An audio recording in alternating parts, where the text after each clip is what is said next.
તો એક audio viral થઈ રહ્યો છે, કહેવામાં આવી રહ્યું છે કે પૂર્વ નાયબ મુખ્યમંત્રી નીતિનભાઈ પટેલના વિરોધમાં આ ઓડિયો ક્લિપ ફરી રહી છે। કહેવામાં આવી રહ્યું છે કે જેમાં કોર્પોરેટરે નીતિનભાઈ પટેલ માટે અપશબ્દો બોલ્યા। ચંદ્રકાંત પટેલનો ઓડિયો ક્લિપ સોશિયલ મીડિયામાં વાયરલ। નીતિનભાઈ પટેલ માટે ખરાબ ભાષાનો પ્રયોગ કર્યો। પાર્લામેન્ટરી બેઠકમાં ઓડિયો સંભળાતા અગ્રણીઓ પણ ચોંકી ઉઠ્યા હતા। નીતિનભાઈ પટેલે આ બાબતે ઉચ્ચ સ્તરીય ફરિયાદ પણ કરી છે। અમારી ભાઈ ટિકિટ કાપી એટલે નીતિનભાઈ જોડે જે ચમચા બધા હતા અમારા સભા મેં તો બધા જાહેરમાં કીધું હતું તમે બધા યાદ રાખજો, જે ટાઈમ મારો ટાઈમ આવશે ને એના તમારે હું સમાજના કોઈ આગળ નહીં વાપરું। હું નીતિન પટેલ ને પૂરી તાકાતથી ખડાઈ ગઈ અને બતાવ્યું। આટલો ગમે મજબૂત નેતા હોય પણ આપણે પિક્ચર પૂરું કર્યું ન કરી ગયો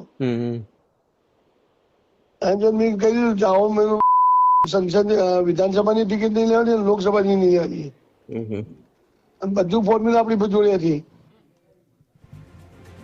તો મહેસાણામાં વાયરલ ઓડિયો બાબતે રાજકીય વિવાદ। પૂર્વ નાયબ મુખ્યમંત્રી નીતિનભાઈ પટેલે કહ્યું કે ચંદ્રકાંત પટેલના અપશબ્દોવાળો ઓડિયો વાયરલ થયો। ચંદ્રકાંત પટેલ ભાજપના મહામંત્રી અને કોર્પોરેટર નીતિન પટેલે મહામંત્રી પદ સામે પણ સવાલ ઉઠાવ્યા। 5 વર્ષ જૂની પક્ષ વિરોધી વાતની ઓડિયો છે। પ્રદેશ મોવડી મંડળને ઓડિયોના તમામ પુરાવા સોંપવામાં આવ્યા। પક્ષ વિરોધી કામગીરી બદલ કડક કાર્યવાહીની માંગ કરી। આવી ઘટનાને સખત શબ્દોમાં વખોડી હતી નીતિનભાઈ પટેલ। ચંદ્રકાંત પણ કોર્પોરેટર બની ચૂક્યો છે।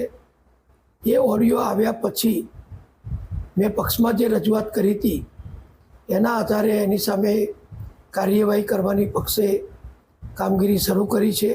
મારા ઓડિયો સિવાય બીજો ઓડિયો જે મને પ્રાપ્ત થયો છે જે 5 વર્ષ જૂનો છે, તેમાં ભાજપના ઉમેદવારને હરાવી દેવા માટે આ ચંદ્રકાંત પટેલ એક બીજા કાર્યકરને કહી રહ્યા છે કે આપણે આને હરાવી દેવાનો છે।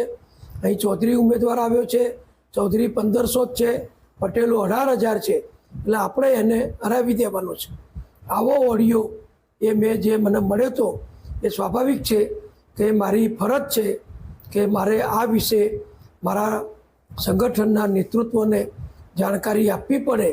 એટલે અત્યારે આવી અને મેં અહીંયા અમારા પ્રભારી શ્રી ભરતભાઈ ડાંગરને એ ઓડિયો સંભળાવ્યો છે અને ગિરીશભાઈ રાજગોરને પણ એ ઓડિયો સંભળાવ્યો છે।